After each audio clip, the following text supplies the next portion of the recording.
kapan sih saya sebagai pembeli apartemen, kapan saya mendapatkan status hak milik itu? Saya yang pakai murni itu bahasa pasaran ya. Mohon maaf, itu nggak ada di ketentuan peraturan perundang-undangan ya. Itu bahasa yang biasa kita dengar dari sejumlah pengembang gitu ya. Jadi HGB di atas tanah negara sama dengan HGB di atas tanah PPL. Karena itu menghilangkan masalah pertama soal perdebatan pertelaan yang tidak bisa selesai. Karena pertelaannya kalau masih sebesar begini kan nunggu. Iya. Kan dia harus berbasis tanah. Makan waktu ya? Iya. Nunggu yang 10 hektar yang terbangun 10 tower. Sampai kiamat belum akan bisa dibikin pertelaannya.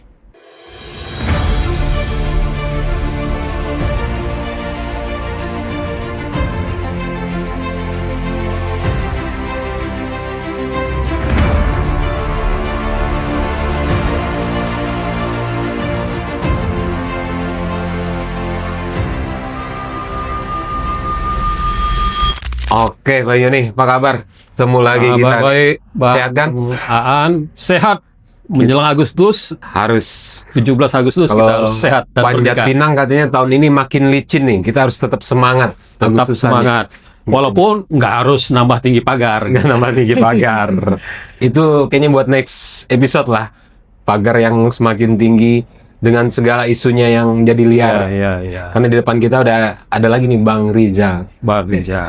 Yang membahayakan. Bahaya. Beliau tetap mewakili dari HUT Institute sebagai Dewan Pakar ya. Sebelahnya, silakan Pak Joni. Sebelahnya adalah Pak Gunawan Gunawan Sasmita. Sasmita. Nah, kalau udah Sasmita itu berarti udah tahu lah kita ya, cerahnya bagaimana. Iya. Sama kayak ada Soma apa, ini apa gitu ya. Ya, bukan orang sembarangan itu. Nah, beliau konsultan pertelaan rumah susun. Ini kita bicara rumah susun, bukan bicara konstruksi kalau menurut saya. Karena bicara tentang kehidupan biasanya. Karena kalau rusun yang lagi didorong pembangunannya oleh pemerintah, biasa untuk mindahin nih daerah padat, pindahin geser ke sini. Sini mau dirapihin, pindahin lagi susun. Nah, kalau Pak Joni ngeliat gimana nih? Program 3 juta rumah dengan ada program rumah susun ini sendiri seperti apa? Ya harus, karena ya lahan kan nggak bisa, tanah kan nggak bertambah. Oke. Manusianya bertambah. Kota harus disusun. Jadi bukan hanya rumah yang disusun, tapi kayaknya kota juga harus disusun. Susun, oke. Jadi kota yang bersusun itu adalah kota yang harus ditata. Nah, nanti kita bicara soal bagaimana menata rumah susun dalam konteks perkotaan tentunya kan.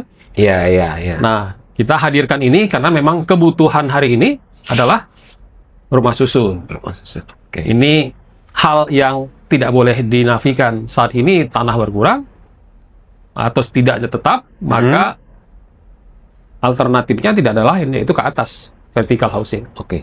Tapi bicara rumah susun ya di situ ada hal mendasarnya tanah. Tanah siapa nih? Saya langsung lempar Bang Rizal udah ngelirik saya nih.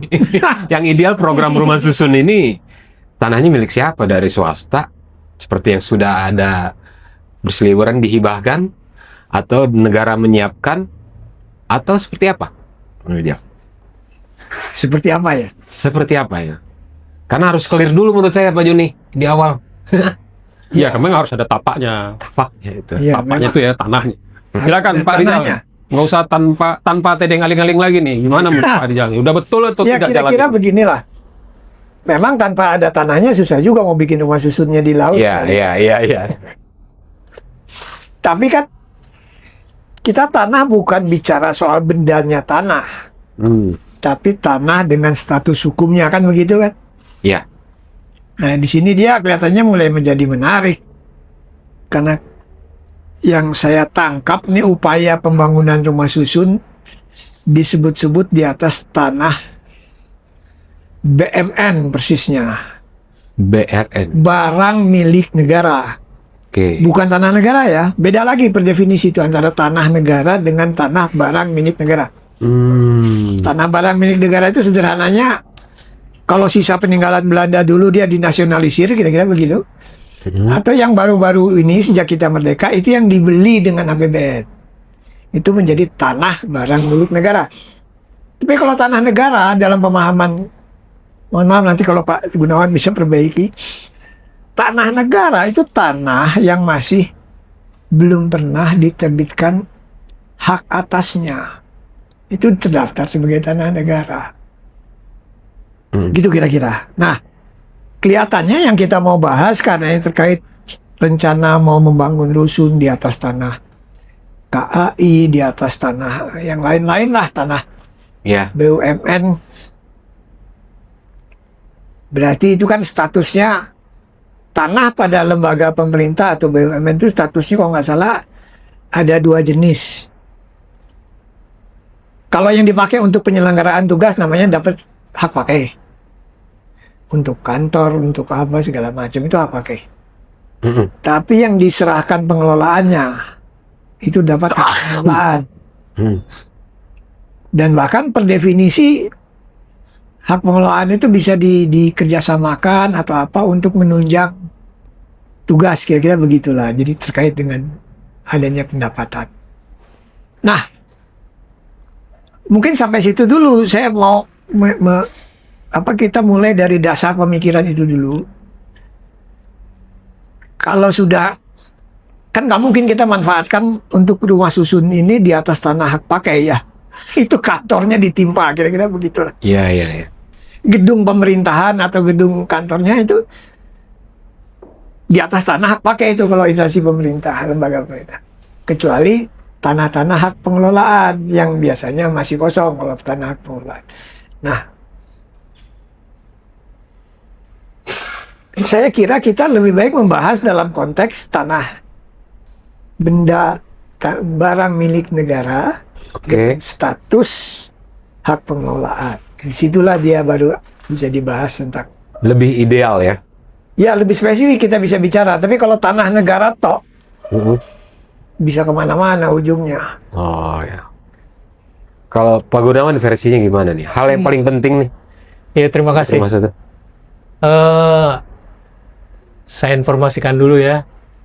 Selain sebagai konsultan pertelaan, saya juga kebetulan dipercaya jadi kepala divisi pertanahan di Pusat Studi Hukum Pertanahan dan Perumahan Universitas Nusa Bangsa Bogor. Oke. Siap. Nah, kalau mengenai tanah, pastilah kalau pembangunan itu pasti membutuhkan tanah. Tidak ada kita membangun tanpa tanah kecuali di outer space, di luar angkasa. Dimanapun kita membangun pasti letakkan di atas tanah. Ditaruh pun di laut pasti bawa ada dasar lautnya. Ya kecuali mau dibikin terapung ya kan. Mau di ruang angkasa pun pasti ada ikatannya ke tanah. Jadi persoalan tanah menurut hemat saya untuk pembangunan adalah pertama yang harus diselesaikan. Kalau untuk rumah susun, kalau kita lihat Undang-Undang Nomor 20 tahun 2011, itu ada beberapa kriteria bagaimana menyediakan tanah untuk pembangunan rumah susun. Yang pertama, kalau itu misalnya tanah udah dikuasai oleh pemerintah, dia lewat pemberian hak atas tanah. Yang kedua, kita bisa ada penyerahan sukarela dari pemilik tanah. Yang ketiga, dia bisa juga melalui proses jual beli tanah. Yang keempat, ya, dia bisa memanfaatkan tanah-tanah negara atau tanah-tanah yang dikuasai oleh negara, saya bilang dikuasai oleh negara, atau tanah-tanah yang memanfaatkan tanah-tanah barang milik negara yang berupa tanah. Yang empat, bisa melalui konsolidasi tanah kita peroleh tanah. Yang kelima, yang terakhir, yang paling banyak, juga bisa kita lakukan dengan proses pengadaan tanah untuk kepentingan umum atau pengadaan tanah. Dan yang jangan kita lupa juga, bisa kita juga memanfaatkan mengenai tanah wakaf. Itu bisa kita juga untuk membangun, untuk meletakkan rumah susun di atas tanah wakaf. Nah, itu ya persoalan-persoalan itu sebetulnya bisa ada beberapa pilihan. Tapi kalau saya melihatnya, semuanya itu juga ada trade-off-nya. Kalau kita mau memanfaatkan tanah-tanah barang yang dalam kategori barang milik negara, tadi udah disampaikan yang dibeli oleh APBN ya, melalui APBN, anggaran pendapatan belanja negara, ataupun anggaran pendapatan belanja daerah barang milik daerah. Tentunya untuk memanfaatkan itu harus mengikuti ketentuan peraturan perundang-undangan yang baru, khususnya mengenai misalnya PP 27 2014 ya, tentang barang milik negara, barang milik daerah. Jadi itu nggak sembarangan bisa kita pakai, itu ada kriterianya. Jadi kita bisa memanfaatkan itu bisa melalui sewa, bisa melalui pinjam pakai, bisa melalui pemanfaatan bersama, bisa penyediaan tanah untuk infrastruktur dan yang lain-lain. Tapi bisa juga kita lepaskan. Jadi barang milik negara itu bisa dilepaskan. Cuman kalau nilainya misalnya di atas 10 miliar, kalau tanah harus persetujuan DPR kalau pusat. Kalau daerah harus dengan persetujuan DPRD. Nah, tinggal yang mana yang harus kita pilih. Ini perjalanannya panjang karena nanti ke atasnya menentukan. Ya, keadaan pun menentukan. Jadi berdasarkan alasan atas tanahnya itu, ke atasnya itu kita menentukan nanti untuk satuan rumah susunnya kalau dijadi rumah susun. Iya. Jadi pertama tanah itu misalnya kalau tanah itu tanah wakaf, berarti kan kita harus bikin perjanjian. Kalau tanah wakafnya itu misalnya peruntukannya bukan untuk rumah susun, untuk yang lain, tentunya atas persetujuan Badan Wakaf Nasional, Badan Wakaf Nasional untuk perubahannya. Nah, kalau itu kan nggak bisa kita lepaskan tuh, nggak bisa dipindah tangankan.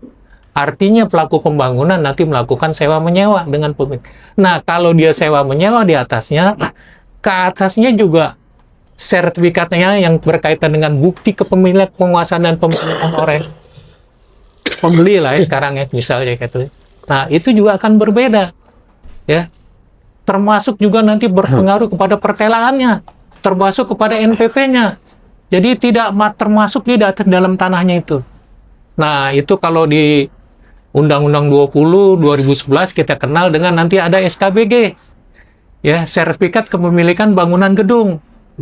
Kalau dia tanahnya itu di atas, kembali lagi ke jenis tanah, status tanah yang lain. Misalnya tanah negara.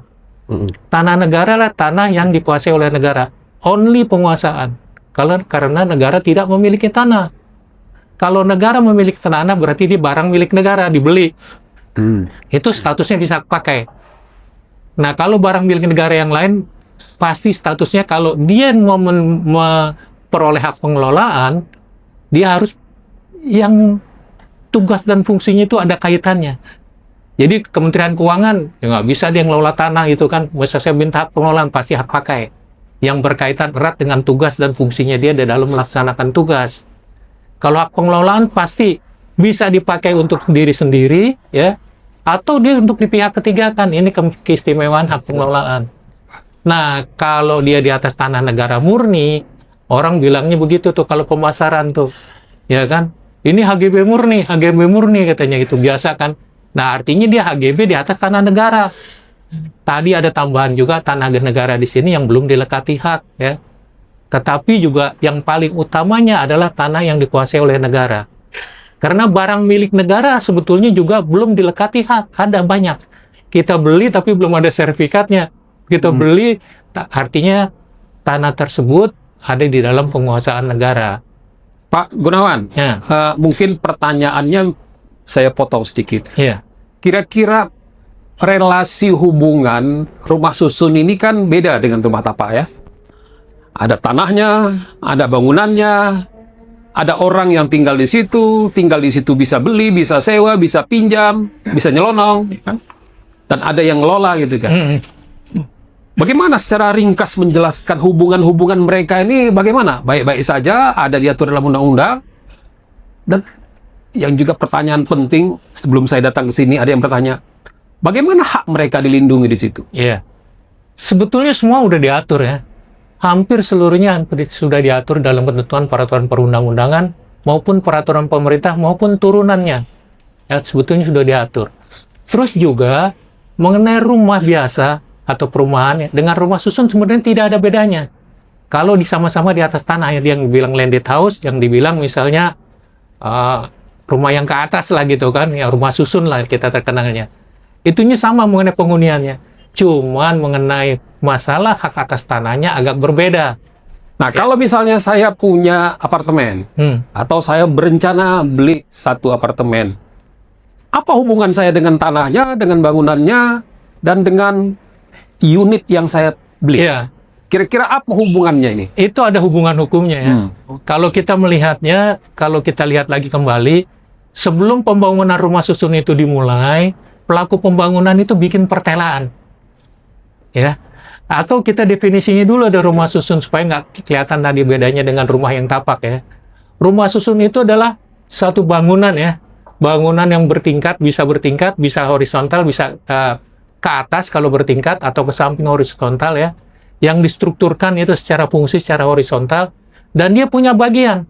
Ada bagian unit satuan rumah susun yang kita kenal dengan satu satuan rumah susun ya, yang berdiri sendiri, bisa ditinggali sendiri, dan ada lagi yang melengkapinya bagian bersama, benda bersama, dan utamanya tanah bersama, dilengkapi dengan itu. Jadi apabila seorang konsumen atau pembeli atau pemilik dia punya hak atas tanah bersama, bagian bersama, benda bersama, dan unit yang dia beli. Persis. Dia punya, gimana hubungannya ini? Dia Sama atau berbeda hubungan Iya. mereka ini? Dia punya hak eksklusif dulu ya. Iya. Misalnya pembeli ya, atau calon pembeli, kalau nanti dia membeli, dia punya hak eksklusif atas yang namanya satu satuan rumah susun, unit yang dia tempati sendiri.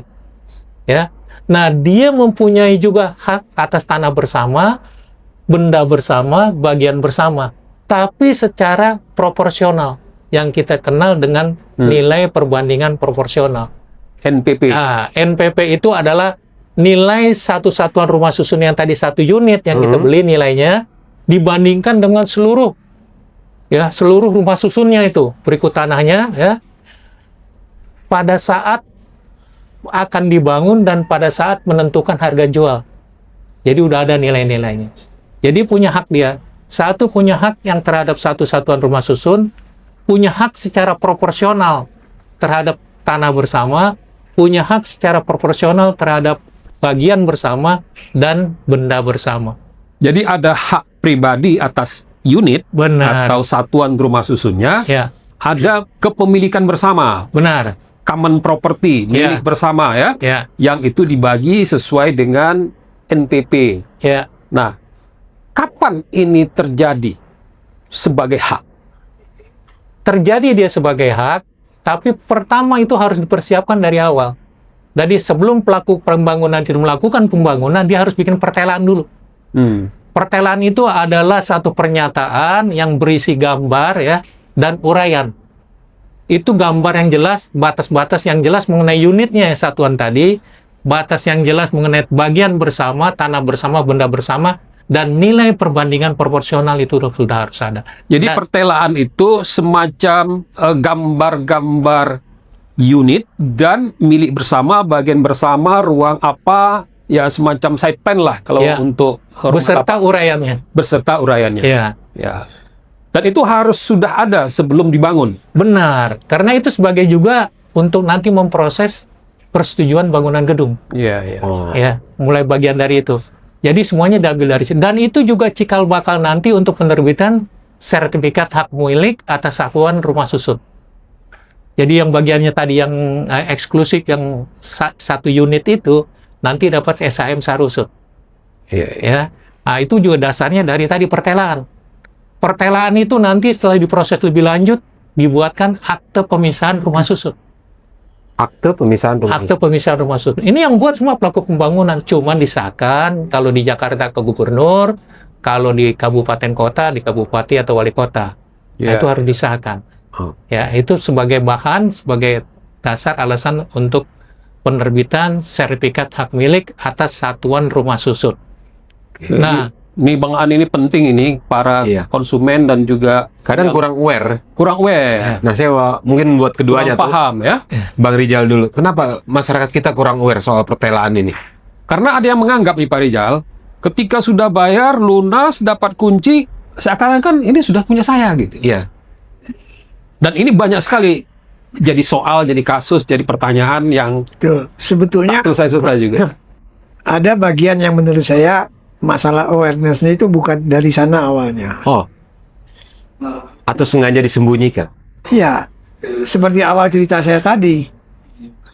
Kalau dia bukan HGB murni tadi yang udah dijelaskan oleh Pak Gunawan, dia bisa ada HPL di bawahnya. Kemudian akibatnya untuk pembangunan adalah HGB di atas HPL. Ini banyak kasus yang tidak pernah dijelaskan. Ya, artinya informasi tentang status tanahnya juga masih Iya, kabur karena kan HGB ini hanya bisa terbit dengan alas perjanjian dengan pemegang HPL. ya. Mm-mm. Jadi begitu SHM SRS ceritanya terbit atas dasar HGB yang di atas HPL, Sementara perjanjian bawahnya nggak diberes-beresin seperti kasus yang tahulah ya Pak Joni ya. Itu konsumen harus tahu. Harus. Ini HGB murni atau HGB di atas HPL. Ya kan, HGB murni itu nanti P3 SRS-nya bisa perpanjang. Bisa perpanjang langsung. Iya, kalau HGB murni. Tapi kalau HGB di atas HPL, perjanjiannya harus diperpanjang dulu. Kalau yang punya tanahnya nggak kasih perpanjangan, gimana jadinya? Iya.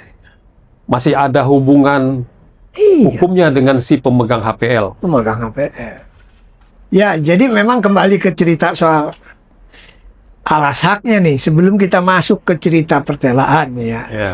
Ini penting sekali karena yang umum dikenal oleh pasar sudah banyak juga yang survive. Ini kondisi empiriknya. Atau kalau kita mengatakan berpikir berbasis evidence gitu ya. Yang membuat rusun HGB di atas HPL banyak di Kemayoran kan. HGB di atas HPL. Konsumen terima apa? SHM SRS. Sama. SHM SRS punya tanah bersama? Punya. Meskipun HGB-nya di atas HPL. Jadi SHM itu adalah sertifikat hak milik Satuan rumah susun. Satuan. Oke. Jadi basicnya sertifikat hak ya. Ya. Oke. Jadi, kalau bahasanya bacanya bukan pakai F itu Pak. Bahasa dari pertanahan itu semua pakai P. Sertifikat. Sertifikat. Sertifikat. Ya. Orang Sunda nih ini. Enggak, memang dari sejarah Iya, itu. iya. Oh, gitu ya. Nah, jadi sekarang Sertifikat. justru yang ide baru yang saya sebetulnya secara profesional mengatakan pemborosan infrastruktur administratif loh, Oke. keluarnya SKBG. Tadi sudah ramai dibicarakan masalah hak tanggungan yang nggak bisa karena nggak terkait tanah segala macam, makanya harus fidusia. Baca Undang-Undang Hak Tanggungan. Pasal 4 ayat 5 itu jelas bunyinya. Pemegang hak pengelolaan turut serta menandatangani akta hak tanggungannya. Selesai persoalan. Kenapa mesti dibikin sistem administrasi baru? Jadi Pak Rijal, dalam kaitan dengan rumah susun, kita nggak punya undang-undang rumah apartemen ya. Banyak persoalan, salah satunya yang belum clear adalah hubungannya dengan tanahnya. Iya, Dan itu punya konsekuensi yang luas sampai saat ini. iya. Apa pendapat Anda itu bisa terjadi dan apa solusinya sebenarnya? Ada banyak penyakit dalam kasus itu ya, dalam sejarah kita. Penyakit yang Ini dibikin-bikin. penyakitnya kronis atau penyakitnya flu biasa? Mungkin penyakit karena kelalaian ringan yang nggak terlalu serius penyebabnya, tapi dampaknya parah. Terutama kepada rakyat yang mengurus haknya. Yang nggak tahu pula ya. Iya. Jadi ketika undang-undang Pak Zulfi yang ingat tuh 1685 tentang rumah susun Ya. diganti dengan Undang-Undang 20. Hmm. Yang mau di cover di Undang-Undang 20 ini hanya yang berbentuk hunian. Yang fungsi non-hunian dibuang. Sementara aturan-aturan yang terkait dengan perpanjangan SHM SRS segala macam itu menyebut yang namanya P3 SRS. Ya. Perhimpunan Pemilik Penghuni Satuan Rumah Susun itu. Lah, benda dunia di Jakarta ini saja sudah ada beberapa bangunan yang lahir karena Undang-Undang 1685. Contohnya Tanah Abang itu dia berbentuk rumah susun, bangunan susun juga, tapi bukan untuk hunian, untuk pedagang. Komersil. Area komersil. Iya, karena sistem kelembagaannya. Aturan perpanjangan HGB-nya itu disebutnya di dalam PP yang 20 ini adalah melalui korektif melalui P3 SRS kan udah. Ini namanya apa? Kalau perhimpunan pedagang Tanah Abang itu apakah perhimpunan pemilik dan penghuni satuan rumah susun? Itu jadi masalah besar cuma gara-gara menghilangkan begitu saja. Itu satu hal. Yang kedua, ini yang sering juga merasa mungkin tertipu istilah yang agak tegas begitulah ya. Kasus-kasus yang HGB di atas APL. Nggak disampaikan ceritanya bahwa ini atas perjanjian nih, sewa kontrak 60 tahun kayak Tanahnya ya, Ya. dasarnya ini. ya, pemegang HPL dengan pemegang HGB. Itu hubungannya kontrak biasanya. Kalau sudah deal kontraknya baru ini bisa dia daftarkan dapat HGB kan. Baik pengembang maupun konsumen kadang-kadang juga selalu tidak menginformasikan itu. Hubungan tanah itu ada di bawah HPL atau Harusnya yang memproses kan tahu. ya konsumen dan pengembang. Konsumen memang nggak tahu. Kalau pengembang pasti tahu. Dia Oh ya urus pasti. HGB-nya. Ya. Dan dia harus wajib menginformasikan seharusnya. Saya belum pernah baca Belum. klausa hukumnya yang mengatakan harus. Itu masalah etika sekarang ini kelihatannya. Oh. Wajib. Wajib. Wajib. Wajib. Iya. Ada di pasal berapa itu? Ada di dalam undang-undang. Harus apa Coba adanya. lebih detail, Pak. Nah, tapi saya kembali lagi supaya tidak rancu ya. Mengenai penguasaan tanahnya dulu nih. Tanah milik bersama dulu mesti jelas nih, clear. Ya. Tadi tanah milik bersama itu tidak harus, pertama, dia bisa HGB ya di atas tanah negara tadi. Ini clear, jelas. Bisa HGB di atas tanah HPL.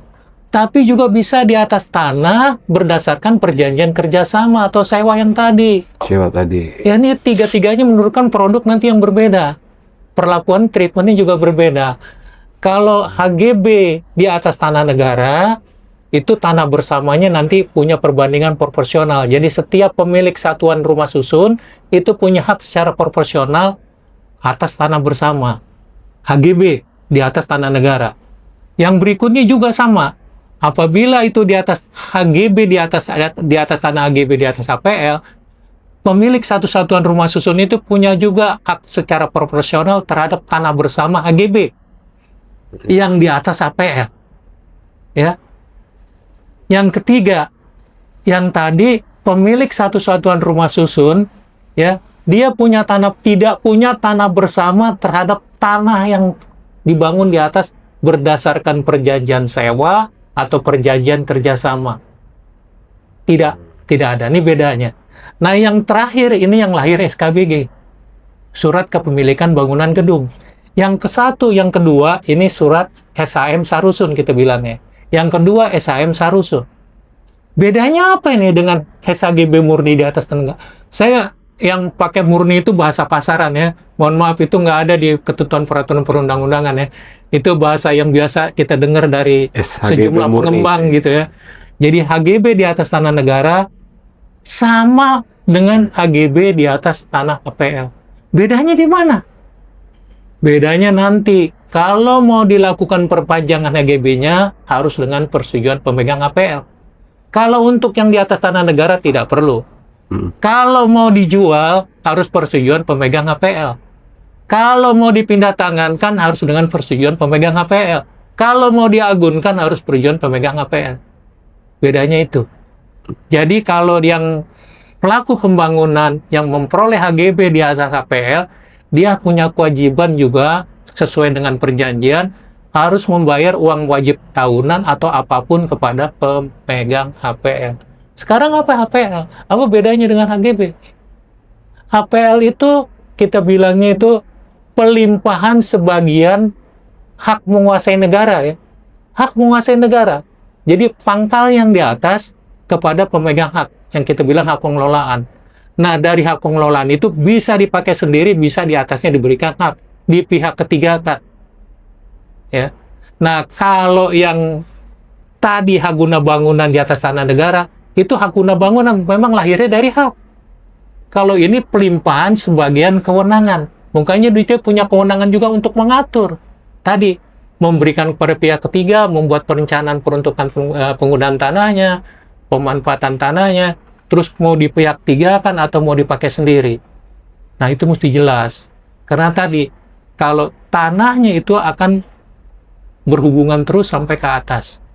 Yang tadi, kalau ingat kalau dia tanahnya berasal dari penguasaan tanah yang di atasnya dibangun rumah susun berdasarkan perjanjian kerjasama, perjanjian sewa, pemanfaatan bersama, itu larinya tidak bisa SHM Sarusun. Itu larinya tadi mukanya diakomodasi di PP 2, di PP 13, di Undang-Undang 20 SKBG. Sertifikat Kepemilikan Bangunan Gedung.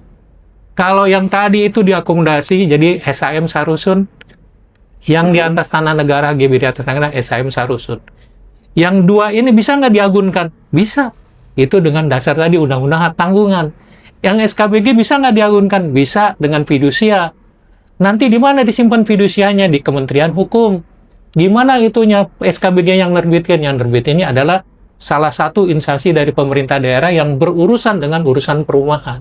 Jadi Pak Gunawan, Sasmita yang terhormat, untuk satu unit saja yang bendanya kita bisa raba, kita bisa tengok, kita bisa tempati sama, tapi statusnya banyak, berbeda-beda, dan punya permasalahannya sendiri. Benar sekali. Ya, Bang Aan, ini kayaknya kita harus tanya ini. Kalau begitu, Pak Gunawan, apakah ini rumit atau justru memang begitu aturan rumah susun dan pembangunan vertikal kita untuk hunian? Iya, saya pendapat begini. Sebetulnya kan sudah banyak juga beberapa contoh ya di negara. Misalnya di Australia, kita kenal dengan strata title. Itu mirip. Sebetulnya kalau secara teori ya, secara teori, itu ada dasar hukum mengenai strata title, mengenai rumah susun lah ya, atau apapun yang dikenal di sana. Itu yang ada yang berdasarkan dari common law. Pak Joni udah paham banget nih soal-soal hukum, atau yang dari private law. Sebetulnya ada perbedaan. Ya, kalau yang dari common law itu kita kenal itu sebenarnya namanya kondominium. Apartemen. Kondominium, kepemilikannya itu joint ownership. Joint ownership. Joint ownership. Jadi dia punya satu unit yang bersifat khusus, yang punya lagi bagian bersama, benda bersama, dan tanah bersama. Itu mirip yang kita bilang sekarang dengan rumah susun kita. Kalau yang tadi berdasarnya yang kita sebut apartemen, sebetulnya itu berdasarnya private law. Jadi pemilikannya co-ownership. Jadi dia punya dulu seluruhnya. Seluruh satu rumah susun dulu nih, punya rame-rame nih. Baru dia punya kepemilikan juga satu unit yang kecil-kecil. Kalau yang tadi kan unit kecil-kecil jadi semua joint ownership. Kalau ini gede dulu, baru kecil-kecil. Nah, sebetulnya larinya ke situ. Terus kita lihat juga asas pemisahan horizontal yang dianut oleh UPA. Meskipun tidak murni, itulah yang tadi kaitannya. Meskipun bangunan di atasnya ini bisa didirikan punya orang lain di luar pemilik tanah. Jadi bisa berbeda kepemilikannya. Jadi kalau mungkin bisa dijelaskan juga kepada penonton, pemisahan hak itu adalah antara yang ke atas dengan yang tapaknya beda pemilikannya. Betul. Nah. Kalau dia dibagi luas, kita dari misalnya luas 1 hektar kita pecah-pecah, itu pemisahan horizontal. Kalau dia ke atas itu pemisahan vertikal. Kalau yang ke atas itu pemisahan horizontal. Jadi bisa pemilik tanah ini berbeda dengan pemilik bangunan. Itu yang tadi saya bilang. Pemilik tanahnya misalnya tadi tanah wakaf punya nazirnya sini kan. Itu punya dia. Nggak bisa kita jual atau nggak bisa dijual. Kita paling pelaku pembangunan bisa nyewa. Ataupun kontrak, ataupun apa namanya perjanjian bisa membangun rumah. Makanya yang dijual bangunannya, bukan tanahnya. Bukan tanahnya. Nah, tapi ini struktur hukumnya bisa. Karena kita menganut itu. Nah, yang sekarang yang rumah susun tadi tanah bersamanya itu HGB di atas tanah negara, ya kan? Ini bisa kita jual. Kenapa? Karena dia ikut juga ada struktur. Jadi pemisahan azas pemisahan horizontal itu tidak murni. Jadi meskipun dia tinggal di lantai 10, dia masih tetap nempel di bawah, punya hak proporsional tadi. Nilai perbandingan berdasarkan nilai perbandingan proporsional, punya hak bersama atas tanah bersama. Nah, Pak Aan, ini kalau kita bahas soal status tanah, hubungannya dengan bangunan, hubungannya dengan pengembang, hubungannya dengan konsumen atau manusianya, habis durasi kita ini. Kayaknya kita harus skip dulu. Kita geser ke isu yang juga tak kalah penting, yaitu kapan sih saya sebagai pembeli apartemen, kapan saya mendapatkan status hak milik itu?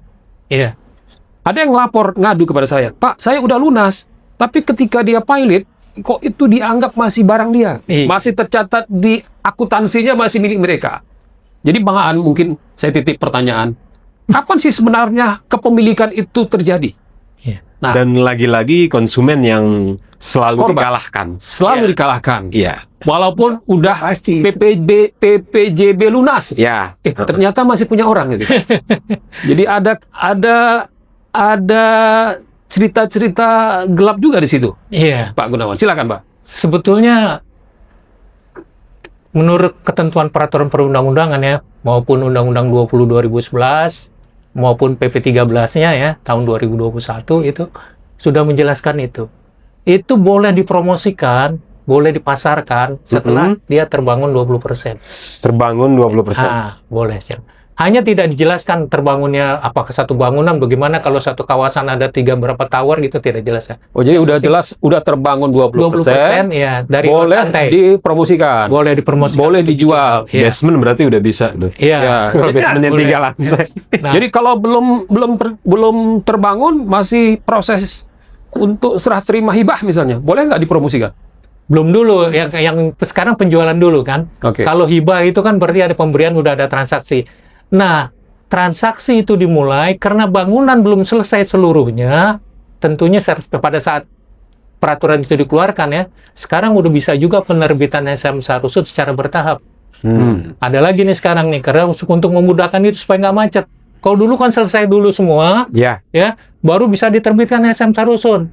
Sudah ada akte jual belinya baru terbitkan. Sekarang udah bisa secara bertahap juga, udah suatu kemajuan. Ya. Lebih mudah berarti. Lebih mudah lagi. Nah, pada persoalan itu kita Artinya walaupun barang unitnya belum jadi, ya, yang jadi cuma kertas yang berwarna-warni saja, ya, itu Brosur. sudah bisa diproses boleh dengan ketentuan. ya dengan ketentuan. Ketentuannya persyaratan yang cukup ketat. Status tanahnya jelas, clear.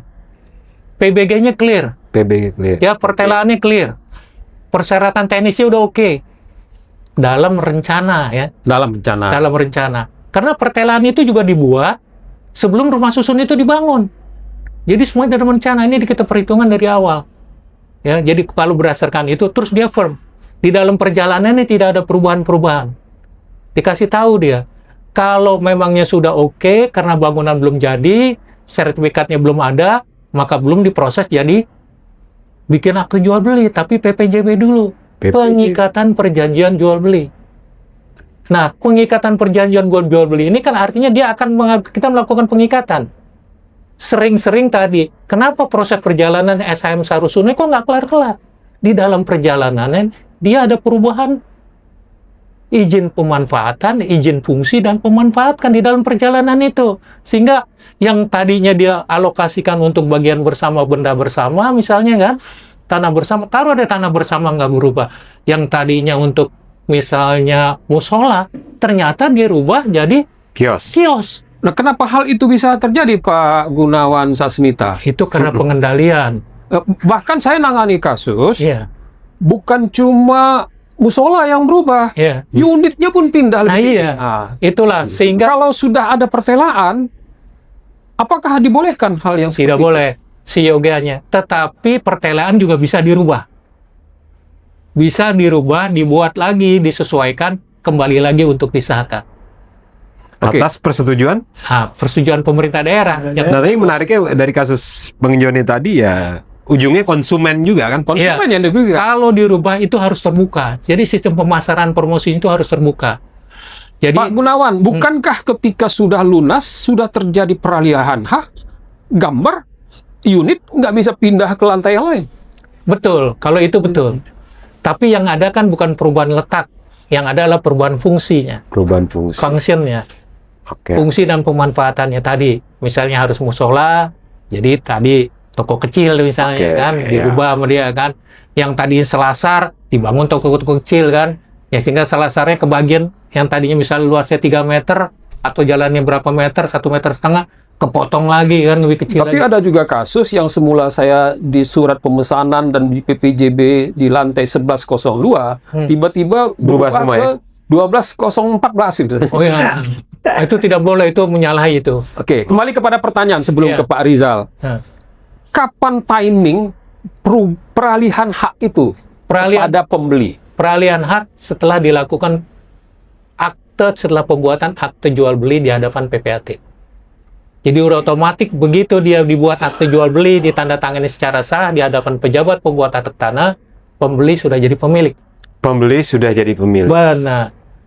Jadi itu sah. Itu menurut undang-undangnya bilang seperti itu. Terus bagaimana? Kalau saya punya unit, saya sudah beli, sudah lunas, lunasnya tahun 10, kemudian peralihan haknya tahun 20. Apa ceritanya bisa sampai terjadi kayak gitu, Pak? Ya, sebetulnya begini juga, tergantung dari selesainya tadi.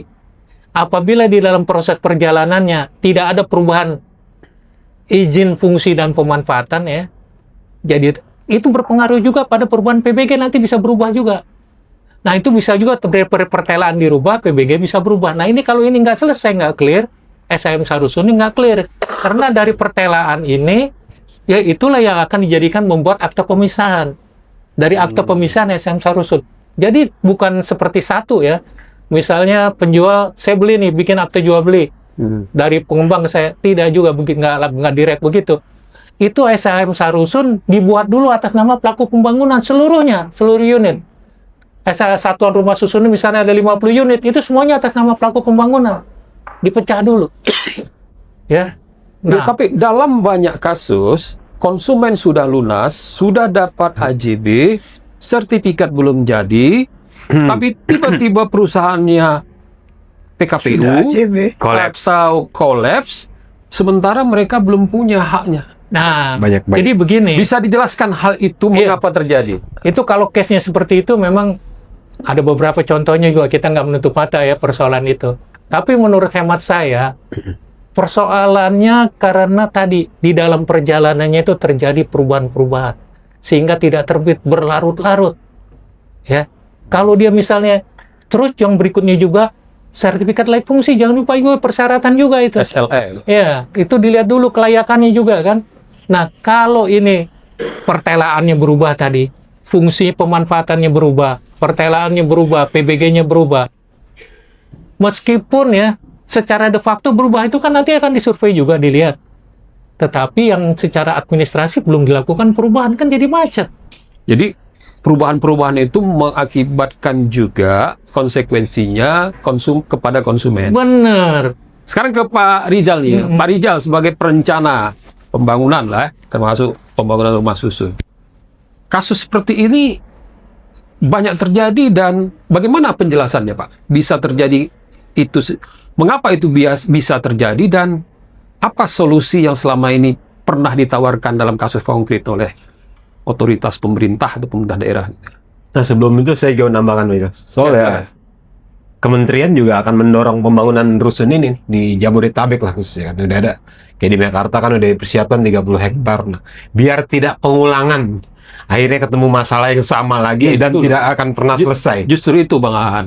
Kalau kita mendalilkan ibu kota negara baru kita akan dibangun sejumlah rusun, apartemen, kondisinya masih pelik seperti ini, halo apa kabar? Nah, Masa depan rumah susun atau apartemen kita di ibu kota negara baru.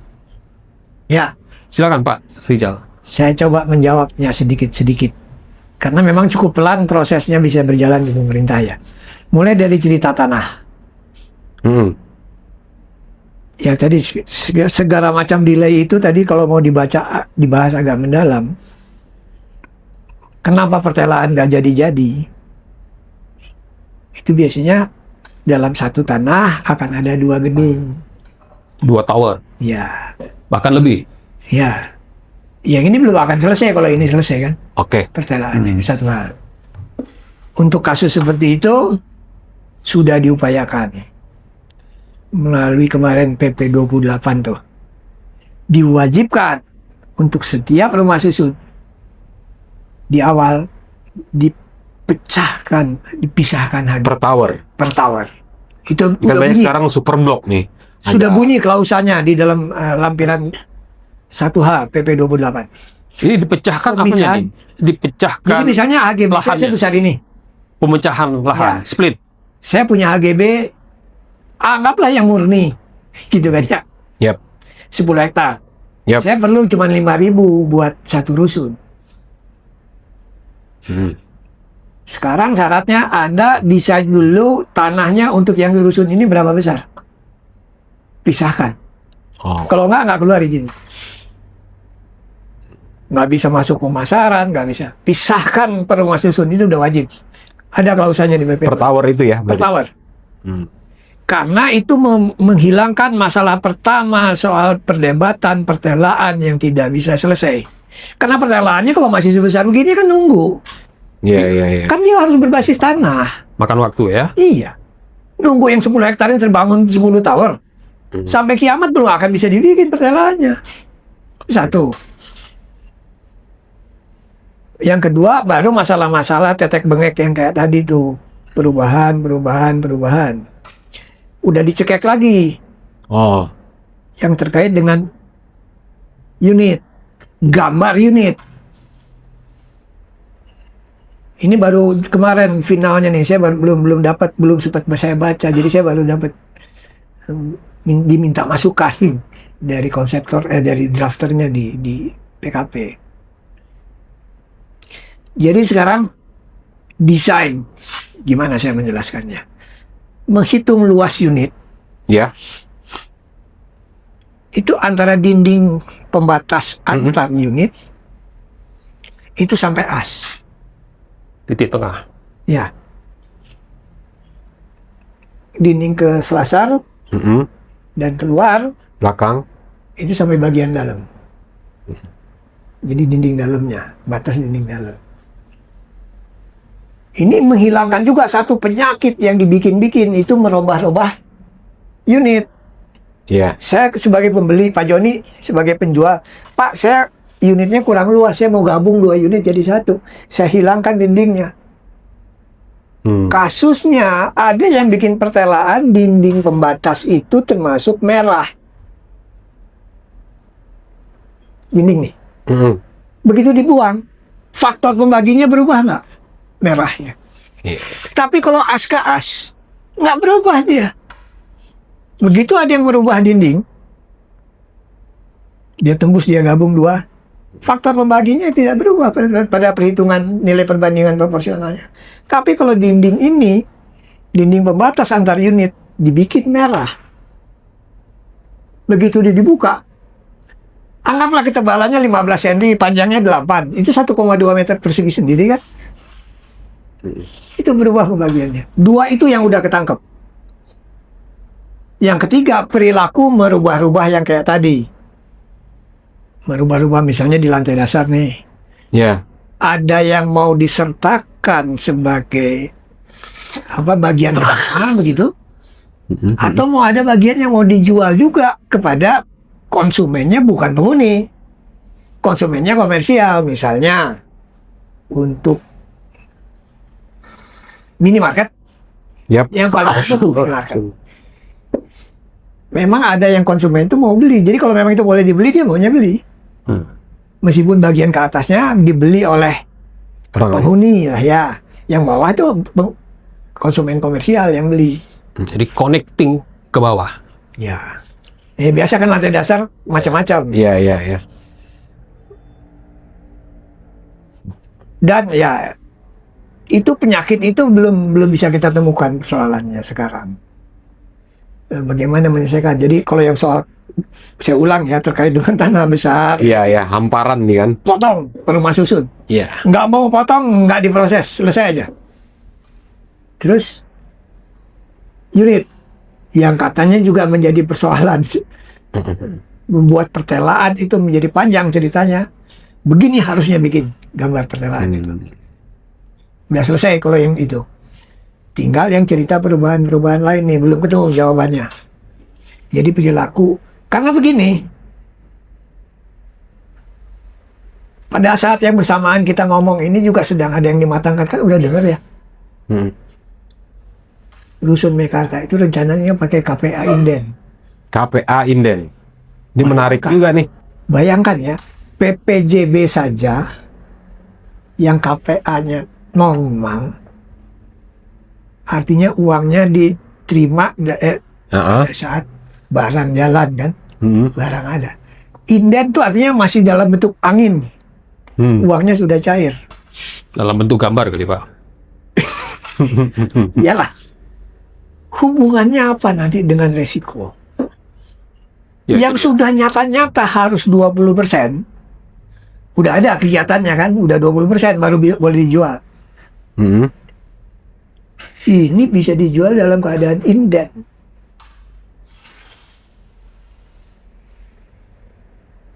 Apa syarat yang mesti dipenuhi? Nah, ini yang sekarang sedang saya kejar, ini sedang diskusi mendalam.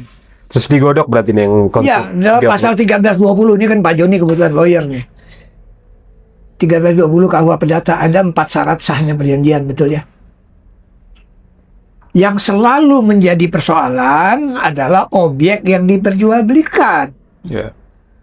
Bukti hukumnya objek ini mana? Gambar nggak berlaku. Kan kalau mau sah bener, ya sudah ada status hukumnya barang ini diperjualbelikan. Misalnya sudah ada SMS dong. Tapi kapan itu jadinya SMS? Kalau enggak, bagaimana kita mengatakan perjanjian itu sah kalau objeknya tidak jelas?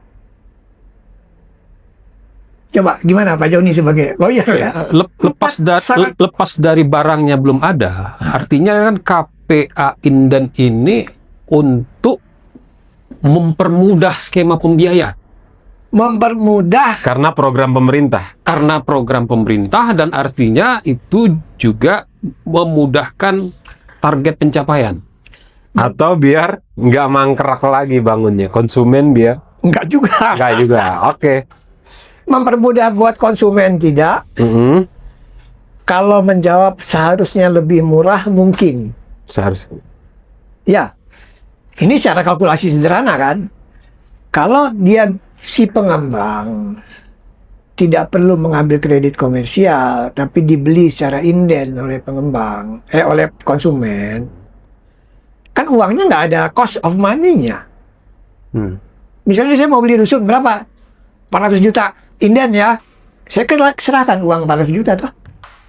Ada bunganya nggak barang ini? Dua sama saya? Enggak kan?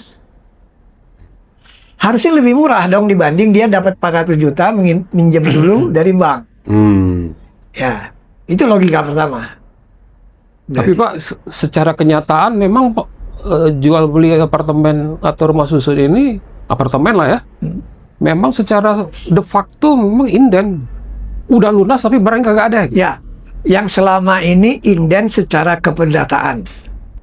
Sekarang mau diatur dengan hukum publik. Gitu kira-kira. Tadinya kan bebas. Kalau secara keperdataan silahkan aja. Kalau kalian sepakat mau berjanji nggak apa-apa. Tapi sekarang mau dilindungi dengan hukum publik. Itu persoalannya.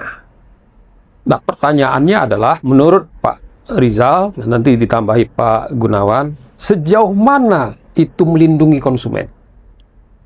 Selama konsumen bisa didesain menjadi, dalam kasus pilot nih, langsung saya tembak ujungnya ya.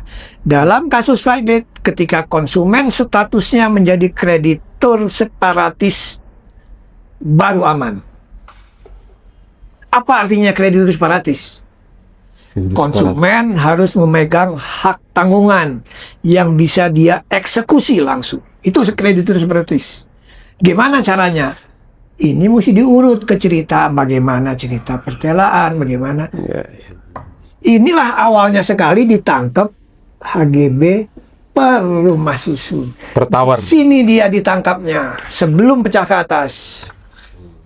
Jadi selain isu pertelaan, isu status kepemilikan atau tapak tanahnya,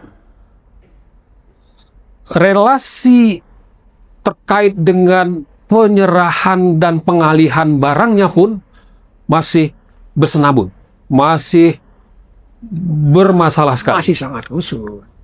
Kasusnya aja, konsumen itu karena meskipun pegang PPJB, perjanjian pengikatan jual beli, udah benar-benar seperti itu. Begitu kasusnya pilot, mereka dianggap cuma hak. Statusnya kreditur konkuren. Yang paling rendah. Iya.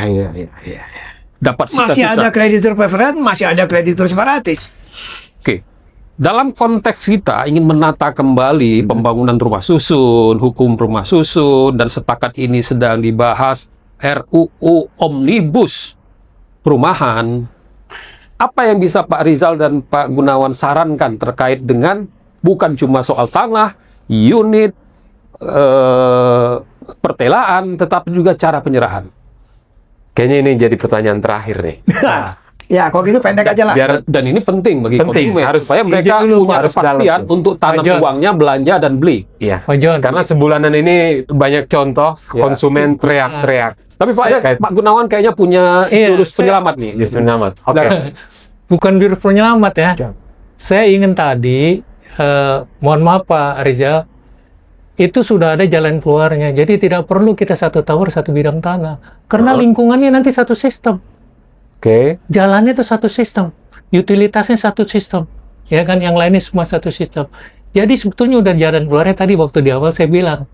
Itu ada yang tadi pembangunan bertahap, penyelesaiannya, penerbitan CSM seharusnya juga bisa bertahap. Dari mana kita, misalnya ini bangun satu tahun selesai, yang ini belum dibangun, itu kan ada dokumen rencana teknis. Dokumen rencana teknis. Ada pertelaan yang ngambil pada saat itu di bangunan dibuat untuk keseluruhan. Jadi itu menurut saya nggak perlu dipecah satu bangunan. Itu malah jadi susah. Ya, karena nanti pemeliharaannya P3 SRS-nya satu unit. Memang Satu tower. Nah, satu tower. Terus lingkungannya gimana? Pembayaran lingkungan, pemeliharaan lingkungan. Terutama untuk benda bersama. Punya siapa itu?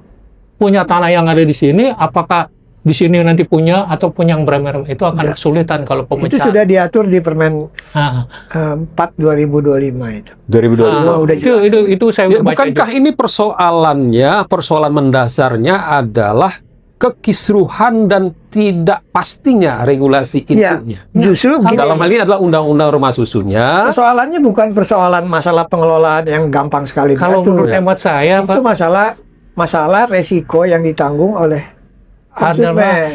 peran pengendalian yang sangat lemah. Peran pengendalian Iya, Dan pengendalian kan tergantung kepada regulasi benar. yang by law di Apakah- dalam aturan, dalam Apakah itu ada undang-undang. yang menegakkan? Tidak ada. Selama ini nggak ada. Atau Iya, gimana? siapa yang mau? Memang ada di Undang-Undang Nomor 20 kan kewajiban pemerintah daerah, kewajiban pemerintah pusat. Tetapi apakah dia menegakkan atau itu tidak? Wah, nampaknya Jadi, makin kalau galau tadi- kita nih. Nah, Tahan. Kalau tadi mengenai yang tadi apakah itu udah dijual, udah ada PPJB atau belum, itu ada keputusan Mahkamah Agung ya. Ya kan? Itu gampang aja. Oke, singkat Kalau- kata bahwa banyak aspek dalam hal pembangunan rumah susun, relasi produsen konsumen pemilik tanah yang perlu dibenahi, perlu dibereskan. Ya, tadi kelihatannya saya coba jawab dulu yang udah ditanya tadi ya terkait Omnibus Law. Jadi bukan kesalahan sih sebetulnya. Kalau kasus-kasus kepailitan, kasus-kasus dalam konteks perumahan rumah susun, ikut peradilan niaga, tidak ada pilihan lain, konsumen itu tetap hanya kreditur konkuren. Ya. Makanya dalam Omnibus Law kemarin sudah diupayakan kita perumahan itu punya tribunal sendiri. Dan dalam kasus-kasus perikatan jual beli, apalagi dalam posisi inden sekarang, kalau menurut buku referensi Bank Dunianya itu yang namanya finance by consumer, bukan oleh bank lagi loh. Bank nggak pantas lagi dalam posisi itu menjadi kreditur separatis. Kan konsumen yang membiayai pembangunan kalau dia pakai inden. Nah, itu yang mesti diatur posisinya. Makanya yang sedang digodok sekarang itu adalah bagaimana, karena dia tidak bisa diikat menurut SHM SRS, diikat menurut tanahnya. Kemarin sudah sampai diskusi yang namanya APHT, Akte Pemberian Hak Tanggungan Kolektif Konsumen. Udah sampai situ tingkat pembahasannya. Karena ini satu paket. Kan sekarang PPJB itu harus dibikin di notaris PPAT.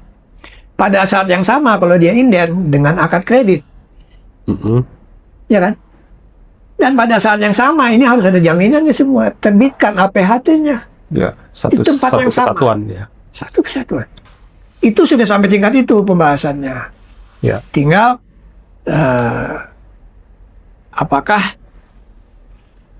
pada ini kan baru pendekatan teknokratis seperti bahasa kita kemarin, belum masuk ke cerita. Kita mau dapat bocoran nih pada durasi menit-menit terakhir dari podcast ini. Bagaimana pendapat Pak Rizal dari kompleksitas masalah rusun ini, tanah, kepemilikan, peralihan, pertelaan, pembangunan, penghunian yang belum kita Sampai bahas, hak-hak konsumennya. sampai kepada P3RSS, P3SRS, Betul. ini kan harus dijawab, bukan didiamkan. Betul. Sejauh mana menurut Pak Rizal RUU Omnibus Perumahan menjawab kompleksitas soal ini? Sepanjang yang saya tahu belum terjawab. Justru yang lebih menarik buat saya, Loh, bukankah ini permasalahan real untuk konsumen, developer, pemilik tanah, dan masa depan pembangunan perumahan kita? gini, saya punya pemikiran yang paling sederhana, Pak. Kesenjangan dengan masyarakat itu kan isu sosiologis. Ini akan ada perubahan value sebetulnya dari biasa di rumah tapak menjadi di rumah susun. Iya. Mereka belum menjiwai apa sih yang akan terjadi di hadapan rumah susun ini. Makanya banyak sekali kesenjangan pengetahuan. Karena bukan didorong karena keingintahuan, karena terpaksa tahu gitu loh. Artinya RUU Omnibus Perumahan masih cuek bebek dengan problematika yang kita bahas di meja ini. Nggak mungkin bisa dipecahkan pun. Kalau dibikin di dalam itu, ya nggak bisa. Oh. Nah, bagaimana Bang Aan? Masihkah kita berharap dengan perubahan dalam Mungkin dari waktu Pak. cepat? Iya. Bagaimana Terakhir Pak. Gunawan? Ya, kalau saya sih melihatnya begini ya, peraturan perundang-undangan itu sedikit banyak, bukan sedikit banyak, sudah memadai. Cukup Hanya banyak. beberapa hal aja yang perlu diperbaiki. saja. Seperti Tapi kemarin, kasusnya makin bertambah aja Pak. Iya. Setiap tahun kasus properti itu karena paling kelemahan dominan. penegakan ketentuan peraturan perundang-undangan. Karena Kelemahan penegakannya. Siapa yang bertanggung jawab? Semuanya itu di dalam undang-undang sanksinya administratif. Ya kan, Oke. pencabutan. saya sepakat, jadi masalah itu Masalahnya pengawasan. hanya pengulangan berarti. Iya. Kita kayaknya stop sampai di situ dulu. Jangan habiskan tetap kalimat saya, jangan Minggu habiskan depan kita undang bahasannya. lagi beliau yang Karena berbahaya. Biar penasaran ya. Biar Ya, ada banyak hal ternyata. Iya. Memang sinetron yang bersambung itu berhentinya di koma, nggak di titik. Ya, ya. Iya. Sebelum berhenti, apa closing statement dari Pak Rizal dan Pak Iya. Gunawan? Sering-sering aja dibikin podcast seperti Oke, ini siap. supaya rakyat semakin jelas. Iya, Itu aja. iya. Kita perlu mendukung penyebaran informasi budaya hidup Iya, di rusun. Itu paling penting. Setuju. Terima kasih. Kalau saya kembali lagi ke pengawasan dan pengendalian. Pengawasan pengendalian. Itu perlu ditegakkan. Jadi kalau selama itu tidak ditegakkan, dibikin peraturan setingkat apapun, pasti akan meleset. Jadi bermulanya karena ketidaktaatan. Sekarang bagaimana kita melakukan pengawasan? Sebetulnya tadi, kalau misalnya pengembang ada yang dipilotkan kan, sekarang juga udah dilarang, nggak mudah melakukan pemilotan dari Iya, PKPU dulu, dikasih waktu berapa tahun. Terus juga ada juga perlindungan konsumen juga. Dengan putusannya, ada putusan Mahkamah Agung bahwa yang PPJB-nya lunas, sudah dianggap dia bagian nggak masuk pilot budel lagi. Kalau dulu masuk double pilot ya, budel pilot, sehingga ikut masuk harta kekayaan mereka, kita jadi berapa konsumennya. Itu sudah dilindungi semua. Tapi penegakannya saya melihat seperti pembentukan P3SRS, siapa yang ngawasin? Yep. Ya, terus kalau misalnya ada penyimpangan tidak sepakat, kita dispute antara iuran pengelolaan lingkungan misalnya yang kecil-kecil kan. Terus kita nggak setuju karena kemahalan, siapa yang menengahi? Terus mengenai sinking fund yang paling penting itu saya ada di situ. Sinking fund untuk 25 tahun kan mesti dirancang. Setiap tahunnya berapa? Mana bagian rusak? Tidak ada keterbukaan. Waktu permamasaran juga tidak ada keterbukaan. Harusnya ada keterbukaan. Pertama, tanah dulu. Tanahnya di atas APL atau di atas tanah negara. Yang kedua, bahwa hidup di rumah susun itu bukan hanya sekedar membayar cicilan apartemen atau angsuran apartemen untuk pelunasan di bank, tapi dia juga kena IPL, iuran pemeliharaan lingkungan, kena pembiayaan utilitas ya, kena listrik. Yang paling penting dia kena sinking fund, dia nggak ngeh nih. Jadi bebannya tuh di bayangan dia, kalau dia sebulan dia bayar misalnya untuk cicilan, atau setahun misalnya berapa persen dari itu, taruh dia sebulan, harga dia penghasilannya 10 juta, dia bayangan dia cicilan saya 3 juta. Ternyata hidup di apartemen itu nggak murah. Listriknya apalagi lebih kalau murah. 40 lantai apartemen. Iya. Ya. Nah, jadi ini mahal yang nggak dari terbuka. Ini yang mesti disosialisasikan. Tapi menurut hemat saya semuanya dari saya berpikir kenapa dispute sengketa P3 SRS ini dengan ini seperti ada contoh yang sampai pensiunan tentara kita jenderal juga ikut di situ tapi nggak selesai-selesai juga. Karena lemah pengawasan. Kalau si A berteriak dia tidak setuju dengan IPL, listriknya diputuskan. Akhirnya dimatikan, keluar dia. Dia lapor ke sana kemari. Dia dipidanakan, bukan dilindungi. Yang sudah-sudah. Gitu. Iya. Nah, Jadi itu pengulangan. persoalan kita. Setuju saya. Kalau Jadi- regulasi sementara ini menurut hemat saya sudah memadai ya. Hanya penegakan, hanya sedikit. Sisa kemarin dari putusan Mahkamah Konstitusi nomor 198 ya. Itu mengenai dikasih waktu 2 tahun untuk rusun non-hunian. Karena yang ada di Undang-Undang 20 itu rusun campuran. Jadi hunian dan rusun campuran. Campuran ini maksudnya hunian dan hunian. Bagaimana kalau yang non-hunian murni dikasih 2 tahun untuk perbaikan? Terserah mau dibikin undang-undang baru untuk non-hunian atau mau dibikin di perubahan dari Undang-Undang nomor 20. Yang penting tidak terjadi kekosongan hukum. Demikian, terima kasih. Oke, thank you, Mbak Joni. Terima kasih. Kayaknya pengawasan penting, tetapi kenyamanan juga tidak kalah penting. Agar rumah susun kita menjadi tempat ada cinta di sana, seperti Ini judul menarik. apartemenku di rumah susun ya. Cintaku di rumah Susun. Ya, Cinta kedua. ada pembelajaran kita untuk hidup di Tapi kita akan terus dalami juga sih soal rusun atau apartemen ini. Soal ternyata Ya, tapi memang harusnya yang rakyat ya. masalah ini ya terakhir kan ya. Sebab yang lain masih bisa menyelesaikan dirinya sendiri menurut saya. Kalau desil 5 ke atas, 5 ke bawah yang susah. Iya. Yang terakhir yang kasus mangkrak ini kan yang beli ternyata udah ribuan, tapi kok mangkrak gitu Pak Joni. ya walaupun sudah sampai ke tangan orang yang paling berkompeten. Iya. Dan Terima menariknya, developernya developer BUMN gitu Pak Joni. Itu bahasan selanjutnya. Bahasan selanjutnya banyak Iya, yang Bang harus kita Rijal. bahas. Terima kasih. Terima kasih Pak Rijal. Terima kasih Pak Jun. Gunawan. Pak John, Saya makasih. akan mengawasi Anda terus. Iya. Terima kasih Pak Gun.